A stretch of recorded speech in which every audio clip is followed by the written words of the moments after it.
Telugu one ప్రేక్షకులకు నమస్తే. కవిత్వం డిక్షన్ కార్యక్రమానికి ఈరోజు మీకు స్వాగతం చెబుతున్నాను. ముఖ్యంగా అక్షరం కార్యక్రమంలో భాగంగా కవిత్వం డిక్షన్ దాని గురించి కవితా నిర్మాణ పద్ధతులు, ప్రపంచ కవితా నిర్మాణ పద్ధతుల గురించి యువ కవుల కోసం ప్రత్యేకంగా ఈ కార్యక్రమాన్ని నేను రూపొందించి చెబుతున్నాము. ఇందులో ముఖ్యంగా కవిత్వం డిక్షన్ అన్నటువంటి నేను రాసినటువంటి ఈ కవిత్వం డిక్షన్ అనేటువంటి ఈ పుస్తకం కవులకు కరదీపికగా మారింది. ఉచితంగా కొన్ని వేల కాపీలు ఇప్పటి వరకు పంచిపెట్టాము. ఈ విషయము నేను పదే మీకు గుర్తు చేస్తున్నాను. ఎందుకంటే 10 సంవత్సరాలు అనేకమైనటువంటి గ్రంథాల్లో అన్ని పరిశోధించి రాసినటువంటి ఇది గొప్ప విమర్శ గ్రంథంగా కూడా కొలకులూరి భాగీరథమ్మ అవార్డు పొందినటువంటి గ్రంథం ఇది.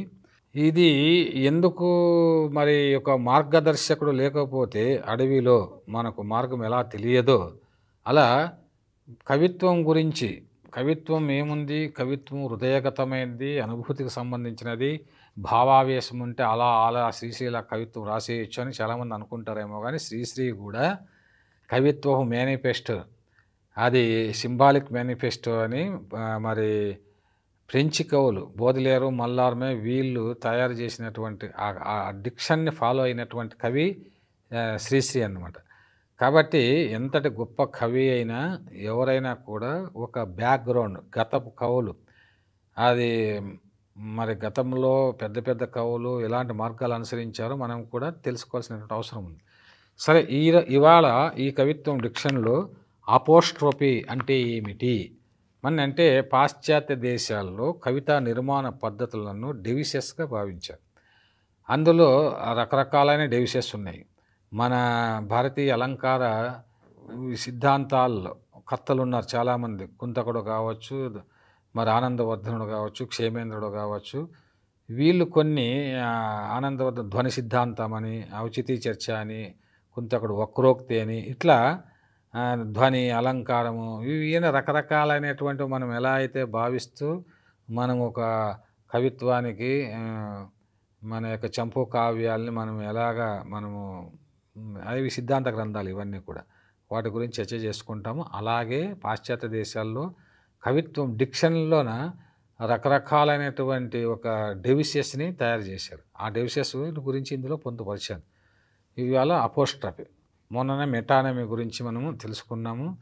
అపోస్ట్రమీ, అల్లిగోరీ, వీటన్నిటిని గురించి తెలుసుకుంటే ఇవేవో కొత్తవని కాదు, కానీ మన ఊహను ఒక వ్యూహంగా ఎలా మలుచుకోవాలో దానికి ఇవి ఉపయోగపడతాయి. ఈ యొక్క అపోస్ట్రఫీ అనేటువంటి డెవిసెస్ గురించి తెలుసుకునే ముందు నేను మార్మికనాథే అని కవిత్వం డిక్షన్ రాసిన తర్వాత ఇలా అనేక డెవిసెస్లో ఒక 300 పేజీల కవిత్వము రాశాను. ఇది ఒక మహాకావ్యంగా చాలామంది అంగీకరించారు, అభినందించారు, ప్రస్తుతించారు, విశ్లేషించారు. ఆ సంగతి పక్కన పెడితే ఇందులో కవిత్వం గురించి నేను ఉదాహరణలతో సహా మీకు చెబుతూ ఉంటాను. యువ కవులు ఒక వస్తువును ఎలా కవిత్వం ఎన్ని రకాలుగా చేయవచ్చు అనేది తెలుసుకోవాలి. ఇవాళ మనసే ప్రకృతి అని ఒక కవిత్వం చదువుతా. ప్రకృతి పెదాలే చెట్ల కొమ్మలు, ప్రకృతి నవ్వుతుంది పువ్వుల రూపంలో, ప్రకృతి నరాలే నదులు, నదులు నవ్వుతాయి ఆకుపచ్చని పొలాల రూపంలో. పక్షులకు ప్రేమ భాష తెలుసు, అందుకే 2 గువ్వలు ప్రేమించుకొని ఓ గూడు కట్టుకుంటాయి. మనుషులు అలా ప్రేమించుకోరు, కానీ ఇల్లు కట్టుకుంటారు అహాన్ని ప్రదర్శించడానికి. జంతువులకు స్వార్థం లేదు, గడ్డి మోపును సగం తిని కడుపు నిండాక వదిలేస్తాయి. మనుషులు అలా కాదు, డబ్బుతో సహా అన్నీ దాచుకుంటారు. వేదాల ఈశ్వరవాదం, ఉపనిషత్తుల ఆత్మవాదం, బుద్ధుని నిరీశ్వరవాదం, శంకరుని మాయావాదం, మార్క్స్ సామ్యవాదం అన్నీ అవుట్డేటెడ్ థియరీలే. ఇప్పుడు నాదో కొత్త ఇన్వెన్షన్, అంతా నేచర్ డిస్క్రిప్షన్. మనిషి సిగ్నేచరే నేచర్, నీ ఆలోచనే నీ ఫ్యూచర్. ఎవరి వాదంలో నిజమెంతో ప్రకృతికి తెలుసు, పరిణామానికి తెలుసు. అవసరం మార్పు సంకేతం. ఎవరి అనుభవం వారిది, ఎవరి అనుభూతి వారిది. వాదాలన్నీ వివాదాలే, మత గ్రంథాలన్నీ హితబోధలే. కాలంలోనే పరిణామం, కంటికి కనిపించదు సత్యం, అందుకే ఇంత రూప వైవిధ్యం. ఎవరు చెప్పింది అంతిమ సత్యం కాదు, ఇది గమనించాలి. శాశ్వత సత్యం ఒకటి ఉందా? ఎవరు చెప్పింది అంతిమ సత్యం కాదు. ఈ కవిత్వం డిక్షన్లో కూడా మనం తెలుసుకోవాల్సింది ఏంటంటే, ఎవరు చెప్పినా అది పరిపూర్ణమైన కవితా నిర్మాణం కాదు, ఈవెన్ ఈ కవిత్వం డిక్షన్తో పాటు. అయితే అందరూ ఎవరు ఏ సిద్ధాంతం చెప్పినా అన్ని సిద్ధాంతాలు వినాల్సిందే, అన్నిటిని అవగాహన చేసుకోవాల్సిందే. మన యొక్క సొంత ఆలోచనలతో మనము ముందుకు వెళ్ళాలి. అంటే అంతిమ సత్యాన్ని మనలోనే మనం గ్రహించాలి. Find out the truth is called real philosophy అంటాడు అరిస్టాటిల్. కాబట్టి నిజమైన తత్వం ఏదో మనం అనుభవపూర్వకంగా తెలుసుకోవాలి. అలా కవిత్వం రాసేటువంటి ప్రతి కవి కూడా రాస్తూ ఇవన్నీ మార్గదర్శకంగా తీసుకొని ముందుకు వెళ్ళాలి. అలా ఇవాళ అపోస్ట్రఫీ అంటే ఏమిటి? కవిత్వం ఆలోచనామృతం అన్నది నిజమే. అయితే ఎలాంటి ఆలోచనలు చేస్తే అవి గొప్ప భావాలుగా మారి అద్భుతమైన అనుభూతి కవితలుగా మారతాయి, కవితా ప్రియులను అలరిస్తాయి, ఆనందం కలిగిస్తాయి అన్నది ముఖ్యం. కవి తోటమాలి అయినప్పుడే తన మెదడు అనే గిలకపై ఆలోచనల తాడును వదిలేసి గుండె దిగుడు బావిలో ఉన్న కవిత్వపు తాబేలును పైకి లాగగలడు. ఇది నా కాలం నది ఒడ్డునలో రాశాను. అలా లాగాలంటే ఎంతో అంతర్మదనానికి గురి కావాలి. తాను రాయబోయే కవితలో ఎలాంటి భాష ఉండాలి, ఎలాంటి భావనలు ఉండాలి, ఇమేజరీ ఉండాలి అని ఆలోచించాలి. అంతేకాదు కొన్ని అబ్స్ట్రాక్ట్ ఆలోచనలకు, అబ్స్ట్రాక్ట్ అంటే కనిపించని, కొన్ని అబ్స్ట్రాక్ట్ ఆలోచనలకు ఎలాంటి కవితా నిర్మాణం చేపట్టాలి, తన పదాల విన్యాసంలో కవితను ఎలా మెరిపించాలి, కవిత్వపు ఎత్తుగడలో సంబోధనల టెక్నిక్ను ఎలా ఫాలో అవ్వాలి మొదలైన విషయాలను తెలుసుకోవాలి. ఈ పద్ధతిని అపోస్ట్రఫీ అంటారు. ఇంకా స్పష్టంగా చెప్పుకోవాలంటే మనుషులను గాక మరేదో ప్రకృతి వస్తువులను లేక కనిపించని నామరూపాలను పేర్కొంటూ కవితను ఎలా నిర్మించాలి అన్న దానికి పూర్వ కవులు, ముఖ్యంగా ఆంగ్ల కవులు అపోస్ట్రఫీ అన్న కవితా నిర్మాణ పద్ధతిని పాటించారు. ఆ పద్ధతి లోతుల్లోకి వెళితే అపోస్ట్రఫీ అన్నది పొయెటిక్ డెవిసెస్లో ఒక భాగమైన దీనికి చాలా ప్రాముఖ్యత ఉంది. అపోస్ట్రఫీ యూజ్డ్ ఇన్ లిటరేచర్ అంటే పోయట్రీ, బ్రాకెట్లో పోయట్రీ అన్నాను. Apostrophe used in literature is an arrangement of words addressing non-existent person or an abstract idea in such a way as if it were present and capable of understanding feelings. అంటే కవితా నిర్మాణంలో మనం వాడే పదాల కూర్పులోని సౌందర్యం కనిపించని అంటే abstract, కనిపించని లేక కాంక్రీట్ రూపాల వర్ణనలో, కాంక్రీట్ అంటే కనిపించేది, కనిపించని అంటే అబ్స్ట్రాక్ట్ లేక కాంక్రీట్ రూపాల వర్ణనలు కవితా ప్రియులకు గొప్ప ఫీలింగ్స్ని ఎలా కలిగిస్తాయో అపోస్ట్రఫీ చెబుతుంది. ఈ నిర్మాణ పద్ధతి ప్రపంచంలోని అన్ని దేశాల కవులు అనుసరించారు. ఇది మరీ కొత్తదేం కాదు. వాల్మీకి రామాయణంలో, కాళిదాసు ఋతు సంహారంలో, మన ఇతిహాసాల్లో, ప్రబంధాల్లో, ఆధునిక వచన కవిత్వంలోనూ అక్కడక్కడా చూడవచ్చు. అయితే ఆంగ్ల సాహిత్యంలో దీనికి ఒక శాస్త్రీయమైన విశ్లేషణ ఉంది.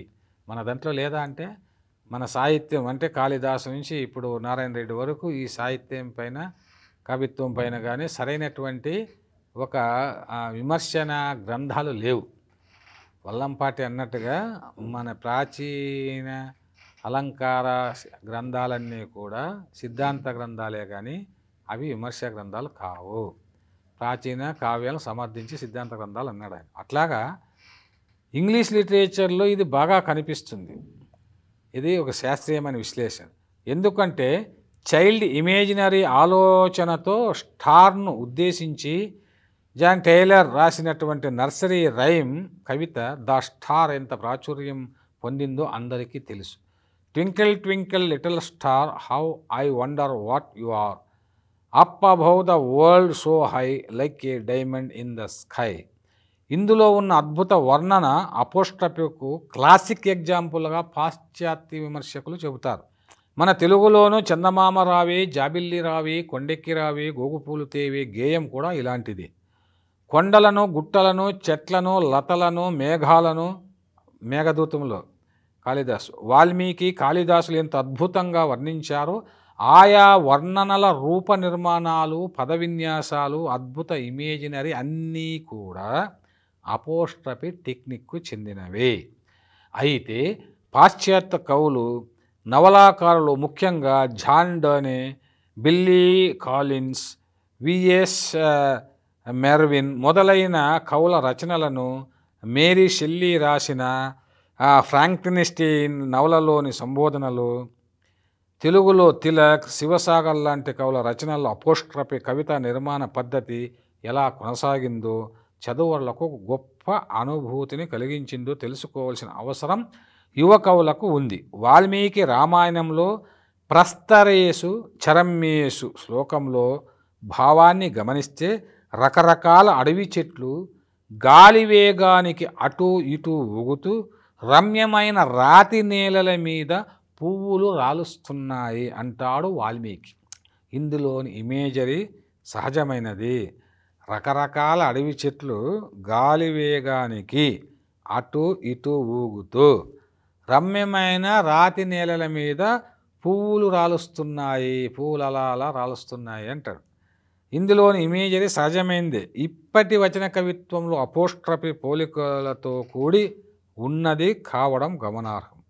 అలాగే కాళిదాసు మేఘదూతంలోని వర్ణనలు, పెద్దన ప్రవరాఖ్యఘట్టంలోని అటజనిగాంచె భూమిసురుడు అంబరచుంబి లాంటి పద్యాల వర్ణనలు గొప్ప ఇమేజరీకి నిదర్శనం. ఆయన కూడా అంటే శరశ్చర్జరి పటల ముహుర్లుట దబంగ తరంగ ఇవన్నీ రాశారు. ఈ పద్ధతి మేరీ షెల్లీ తన నవల వర్ణనలకు బాగా ఉపయోగించుకుంది. O stars and clouds and winds, you are all about to mock me if a real pity me అంటుంది. ఇక్కడ నక్షత్రాలను, మేఘాలను, గాలులను సంబోధిస్తూ రాయడాన్ని అపోస్ట్రఫీ అంటారు. అయితే శబ్దాడంబరత లేక మరణం లాంటి అబ్స్ట్రాక్ట్ ఆలోచనలతో జాన్ డోనే అద్భుత కవితలు రాశారు. డెత్ బి నాట్ ప్రౌడ్ పోయంలో death be not proud though some have called thee mighty and dreadful for thou art not so for those whom thou think. ఇట్లా ఆయన రాస్తూ die not poor death nor yet అని చెప్పేసి last చివరి కిల్మి అంటాడు. ఇలా రాసే పద్ధతిని ముఖ్యంగా డెత్తో కవి మాట్లాడే విధానపు శైలీ విన్యాసాన్ని అంటే పదాల కూర్పు, అబ్స్ట్రాక్ట్ ఐడియా అంటే కనిపించని మరణాన్ని వస్తువుగా తీసుకొని అనుభూతితో కవిత్వం శిల్పీకరించడాన్ని అపోస్ట్రఫీ అంటారు. అయితే మరణం కాంక్రీట్ ఐడియా లేక ఒక పర్సన్ అయి ఉంటే సిమిలీస్ మారిపోతాయి. తెలుగులో ఇందుకు భిన్నంగా శివసాగర్ గొప్ప ఇమేజినరీతో ఉరిపాట అన్న కవితను రాశారు. ఉరికంబం మీద నిలిచి ఊహాగానం చేసేదా, ఉరికంబం మీద నిలిచి తీయని కలలే గాంచెదా, రెక్కలిప్పి ఎర్రసేన నల దిక్కుల ప్రసరించును అంటూ సాగిపోయే కవితలోని నిర్మాణం, ఇమేజరీ, కాంక్రీట్, అబ్స్ట్రాక్ట్ మిక్స్డ్ ఐడియాలజీతో నిర్మించిన అపోస్ట్రఫీ కవితగా పేర్కొనవచ్చు. అలాగే బిల్లీ కాలిన్స్ రాసిన O stranger of the future, O inconvincible being అంటాడు, ఇన్కన్సీవబుల్ బీయింగ్ అంటూ సాగిపోయే కవితా నిర్మాణంలో ఇమేజరీ, సంబోధించే విధానం, even the children pushes away అన్న ముగింపు మొత్తం పోయెటిక్ డిక్షన్ అంతా కన్వెన్షనల్ అపోస్ట్రఫీ అంటే కవితా నిర్మాణం కిందకే వస్తుంది. ఇక్కడ ఓతో స్టార్ట్ చేసి కవితా నిర్మాణం ఇమేజినరీతో సాగిపోతున్న విషయాన్ని కొత్త కవులు గమనించాలి. మరో విషయం ఏమిటంటే ఈ పద్ధతిలో ఊహాకల్పనలు అస్పష్టంగా ఉన్నా, మరీ భావుకతతో ఉన్నా, పాఠకులను అలరించవు. ఒకవేళ బాగున్నాయని పామరులు అనుకున్నా ఆంగ్ల సాహిత్యంతో బాగా పరిచయం ఉన్న రారా లాంటి విమర్శకులు ఒప్పుకోరు. తిలక్ ఒక కవిత రాశాడు, దాని గురించి గాజు కిరటాల వెన్నెల సముద్రాలు, జాజిపూల అత్తరు దీపాలు, మంత్రలోకపు మణిస్తంభాలు, నా కవిత చందనశాల చిత్ర విచిత్రాలు అన్నప్పుడు అబ్బా ఏం ఇమేజినరీ ఉన్న కవిత అని మనం మురిసిపోయాం. కానీ ప్రఖ్యాత విమర్శకుడైన రారా మాత్రం నిక్కచ్చిగా మాట్లాడుతూ అలౌకిక సౌందర్య శోభితమైన ఇంద్రియజాలికుల అంతఃపురంలాగానే ఉంది అతని కవిత చందనశాల అంటూ పెదవి విరిచాడు. అలా అని తిలక్ను ఉత్తమ కవిగా అంగీకరించలేదా అంటే ఉత్తమ కవులందరిలోనూ శైలి ఇతివృత్తం విడదీయ రాకుండా పెనవేసుకునే ఉంటాయి. తిలక్ అలాంటి ఉత్తమ కవిగానే కనబడతాడు అని కూడా అన్నారు. అయితే కొన్ని పాశ్చాత్య కవితా నిర్మాణ పద్ధతులు తెలిసిన రారా లాంటి విమర్శకులు ఎంత గొప్ప కవులనైనా కొన్ని కవితల విషయంలో నిర్మాణపరంగా విభేదిస్తారు. ఇక్కడ ఏమిటంటే అబ్స్ట్రాక్ట్ నౌన్లో అవి మనకు తెలియవు. మంత్రలోకం మణిస్తంభాలు కానీ, మరి గాజు కిరటాల వెన్నెల సముద్రాలు, సముద్రం అంటే ఏదో తెలుస్తుంది కానీ గాజు కిరటాల సముద్రాలు ఎక్కడ కనిపిస్తాయి మనకి? ఇలాంటి ఒక ఇమేజినరీని ఆయన మంత్రలోకం మణిస్తంభాలు అనేటువంటి కూడా మనం ఊహించలేమని ఆ దృష్టితో ఆయన అన్నారు. ఎందుకంటే నిజమైన విమర్శకుడు కవికి సేవకుడు కాదు, తప్పొప్పులు తెలియజేసే స్నేహితుడు. కవితా నిర్మాణంలో ఆధునికత, రూపవైవిధ్యం, స్పష్టత, సాంద్రత, క్లుప్తత, భాషలో సరళత, ఇమేజరీ వాడకంలో ఔచిత్యం, ఇలాంటి సుగుణాలు మనం పాశ్చాత్య కవిత్వం నుండే నేర్చుకున్నాం. ఈ విషయాన్ని మనము బాగా గమనించాలి. అంతే పాశ్చాత్య దేశాలు చెప్పిందే మనం వినాలంటే అసలు అన్ని సాహితీ ప్రక్రియలన్నీ అరువు తెచ్చుకున్నాం కదా. ఎందుకు తెచ్చుకున్నాం? అవి సామాన్య ప్రజలకు అందుబాటులో ఉండేటువంటి ఒక ప్రక్రియలు, అవి అందరికి అర్థమయ్యే ప్రక్రియలు, ప్రోగ్రెసివ్ ఐడియాలజీ ఉన్నటువంటి ప్రక్రియలు. అందుకే వాటిని అరువు తెచ్చుకున్నాం. కవితా నిర్మాణాలు ఎన్ని విధాలుగా ఉన్నాయో ప్రపంచ సాహిత్యాన్ని పరిశీలిస్తే మనం బావిలో కప్పలమని ఇత్తే అర్థమైపోతుంది. ఇక మాట్లాడే విధానంతో కవితను మొదలుపెట్టి తాత్వికతను అక్కడక్కడ పులిమి కవితను నిర్మించడం కూడా డబ్ల్యూఎస్ మేర్విన్ రాసినటువంటి షైర్ అన్న కవితలో మనం చూడవచ్చు. అందులో ఆయన రాసినటువంటి కవితలను four runner, I would like to say, silent pilot, little dry, death future, అలాంటి కవితా నిర్మాణాలు గతంలో లేవా అంటే ఉన్నాయి. జాన్ కీట్స్ రాసిన ఓ టు గ్రేసియన్ ఆర్న్ అనేటువంటి కవితలో, ఓ టు గ్రేసియన్ ఆర్న్ అన్న కవితలో కవి ఎదురుగా ఉన్న వస్తువుతో మాట్లాడుతూ దాన్ని ప్రశ్నిస్తూ కవితను నిర్మిస్తాడు. కలశంపై చిత్రించబడిన చిత్రాలు తనతో మాట్లాడుతున్నట్లు ఆ విశేషాలు కవితలో వర్ణిస్తాడు. అంతేకాదు ఆ చిత్రంలోని పాత్రల భావోద్వేగాలతో తను లీనమై ఐక్యమై ఆ అనుభవ సారాన్ని మనతో పంచుకుంటాడు. అందుకే కవిత చివరిలో beauty is truth, truth beauty, that is all you know on earth and all need to know, a need to know అంటూ రసపరవశుడై గొప్ప ఇమేజినరీతో ఒక తాత్విక మెరుపు మేఘమైపోతాడు. ఇది ఎందుకంటే రసపరవశుడై అని ఇక్కడ ఎందుకు నేను వాడానంటే, మరి ఒక అమెరికన్ కవి రసోన్మాది కావాలా, కవి గొప్ప కవి కావాలంటే కవి రసోన్మాది కావాలా అని రాబర్ట్ ఫ్రాస్ట్ అన్నటువంటి అమెరికన్ కవి అంటాడు. ఆ రసోన్మాద స్థితిలోకి వెళ్ళినప్పుడు గొప్ప కవిత్వం రాస్తాము అని. అలా రసపరవశుడే గొప్ప ఇమేజినరీతో ఒక తాత్విక మెరుపు మేఘమైపోతాడు. బ్యూటీ ఈజ్ ట్రూత్ అంటాడు, సౌందర్యమే సత్యము అన్నాడు. అట్లా అందుకే తిలక్ కవిత్వం గురించి చెబుతూ, తిలక్ కవిత్వాన్ని గురించి చెప్పినది అందరికీ తెలిసిన విషయం. అన్నా అగ్ని జల్లినా అమృతం కురిసినా అందం ఆనందం దాని పరమావధి అంటూ కవితా నిర్మాణంలో ఈస్థెటిక్ బ్యూటీ ప్రాధాన్యతతో పాటు ఆనందం దాని పరమావధి అన్నాడు. అయితే విప్లవం మాట ఏమంటారు? అభ్యుదయం కవులేం కావాలి? కడుపు నిండితే అద్వైతం, కడుపు మండితే అభ్యుదయం కదా. విప్లవ అభ్యుదయ కవిత్వపు భాషలో వర్ణనల్లో లాలిత్యం సౌకుమార్యం ఎలా వస్తుంది అని కొందరు అంటారు. అందుకు విప్లవ కవి సాయుధ పోరాట కలం యోధుడు శివసాగర్ కరెక్ట్గా సమాధానమిచ్చాడు. హోచిమిన్ను చదివిన తర్వాతే చంటిపాప నుంచి చందమామ వరకు విప్లవ కవిత్వంలో ఉండొచ్చని తెలుసుకున్నాను అన్నారు. అలాగే ఆచరించి చూపించాడు. తను రాసిన కవిత్వంలో ఆకాశం నెలవంక, చందమామ, వెన్నెల, వెదురు పొద, సెలయేరు, చిరుగాలి, ప్రేమ, ప్రియురాలు, ఎదురుచూపులు, కన్నీరు, గోరింటాకు, ఏక్తార, ఫీనిక్స్ లాంటి రంగు, రుచి, వాసన నిండిన ప్రతీకల్ని, శబ్దజాలాన్ని విప్లవ దళిత కవిత్వంలోకి తెచ్చారని విమర్శకులు అన్నారు. అందుకే ఏక్తార లాంటి కవితలో కన్నీటి చుక్కల కాలం మెరుస్తోంది అవునా అంటూ అపోస్ట్రఫీ స్టైల్లో కవితను మొదలెడతాడు.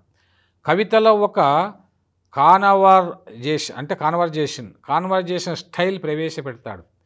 సూర్యోదయాన్ని నీ వెంట తీసుకొచ్చావు, సెలయేటి గలగలల్ని నీ వెంట తీసుకొచ్చావు అంటూ సరికొత్త పొయిటిక్ డిక్షన్తో ఆ రోజుల్లోని అద్భుత కవిత్వం రాశాడు. ఇక్కడ కవితా పాదాల్లో వాడిన వర్డ్స్ నాన్ ఎగ్జిస్టింగ్ పర్సన్ను అడ్రస్సింగ్ చేయాలి కదా అనవచ్చు. సూర్యోదయాన్ని నీ వెంట తీసుకొచ్చావని కవి ఎవరిని అన్నాడో మనం ఊహించుకోవాల్సిందే. అప్పుడే ఆనందం కలుగుతుంది. అదే అపోస్ట్రఫీ పొయిటిక్ టెక్నిక్లో ఉన్న సౌందర్యం. కొత్త కవులు ఆయన 1983లో రాసిన ఉద్యమం నెలబాలుడు కవిత్వం తప్పక చదవాలి. ఇంకో ముఖ్య విషయం ఏమిటంటే ఈ అపోస్ట్రఫీలో స్పీకర్ ఇమేజినరీ క్యారెక్టర్తో కూడా మాట్లాడే సందర్భాల కవితా నిర్మాణాలు ఎన్నో ఉన్నాయి. ఒక మాటలో చెప్పాలంటే ఈ పద్ధతి కవితా నిర్మాణంలో abstract ideas or non existent person సంబోధించడం జరుగుతుంది. రెండవ పాయింట్, జీవితంలోని అనేక భావోద్వేగాలను కవితలో డిస్ప్లేస్మెంట్ చేయాల్సి ఉంటుంది. మూడవది, గొప్ప ఇమేజరీని సృష్టించడానికి ఈ పద్ధతి ఉపయోగపడుతుంది. నాలుగవది, పాఠకుల్లోని కనిపించని ఎమోషన్స్ను ప్రకృతి దృశ్యాల వర్ణనతో తాదాత్మీకరించవచ్చు. ఐదవది, సంభాషణలో సంబోధనలతో నాటకీయతతో పాటు గుండెతడులు ఉప్పొంగేలా చేయవచ్చు. ఆరవది, అపోస్ట్రఫీ స్టైల్ పోయమ్స్తో కవితాస్వాదకులను మోటివేట్ చేయడం ద్వారా వారి పర్స్పెక్టివ్ను అభివృద్ధి చేసుకుంటారు. ఏడవది, కవుల క్రియేటివ్నెస్లో ఫ్రెష్నెస్ వస్తుంది. ఇలా ఆధునిక కవితా నిర్మాణంలో ప్రపంచవ్యాప్తంగా కవులు ఎన్ని రకాలైన కవితా నిర్మాణ పద్ధతులు, కవిత్వం డిక్షన్లు అనుసరిస్తూ కవితలు రాశారో యువ కవులు తెలుసుకోవాల్సిన అవసరం ఉంది. అలా అని అబ్బో ఇన్ని పద్ధతులు తెలుసుకొని కవితలు రాయాలా అని భయపడాల్సిన అవసరం లేదు. గిజిగాడు ఏ యూనివర్సిటీలోనో అల్లిక కోర్సు నేర్చుకుని గూడు అల్లలేదు. అది ఆ పక్షిలో ఉన్న ఇన్స్టింక్ట్ క్రియేటివిటీ. అది ఈస్థెటిక్ సెన్స్తో గూడల్లుతుంది. అయితే ఎన్ని తరాలు మారినా గిజిగాని గూడు అలాగే అల్లుతుంది. కానీ మనం బుద్ధి చేత, విస్తృత అధ్యయనం చేత, ఆధునికత ఇచ్చిన క్రియేటివిటీ స్కిల్స్ చేత, విశ్లేషణలు, పరిశోధనలు తదితర కారణాలతో గొప్ప కవిత్వం రాయడానికి అవకాశం ఉంది. నా కవిత్వం డిక్షన్ను బాగా ఫాలో అయితే ఎవరైనా గొప్ప కవిత్వం రాయగలరు, గొప్ప కవిగా మారగలరు. కేవలం చదివితే చాలదు, పట్టుదలతో కృషి చేయాలి. కృషితో మంచి కవిత్వం సృష్టించవచ్చు అని ఈ చాప్టర్లో నేను చెప్పడం జరిగింది. సో ఇలా ఒక్కొక్క చాప్టర్ గురించి మనము కవిత్వం డిక్షన్లో గురించి వెళ్ళినప్పుడు నేను దాన్ని విశ్లేషించాలంటే గంట సేపు దానిపైన విశ్లేషించవచ్చు. కానీ ఒకసారి చదివినప్పుడు పాఠకులకు మీకు అర్థమవుతుంది. అర్థం కాకపోతే మళ్ళీ వినండి. కాబట్టి ఇలా ఒక గొప్ప కవిత్వాన్ని రాయాలంటే ఇలాంటి డెవిషన్స్ గురించి తెలుసుకోవాల్సినటువంటి ఆవశ్యకత ఎంతైనా ఉందని తెలియజేస్తూ ఈనాటి కవిత్వం డిక్షన్ చాప్టర్ను నేను ముగిస్తున్నాను. సెలవు.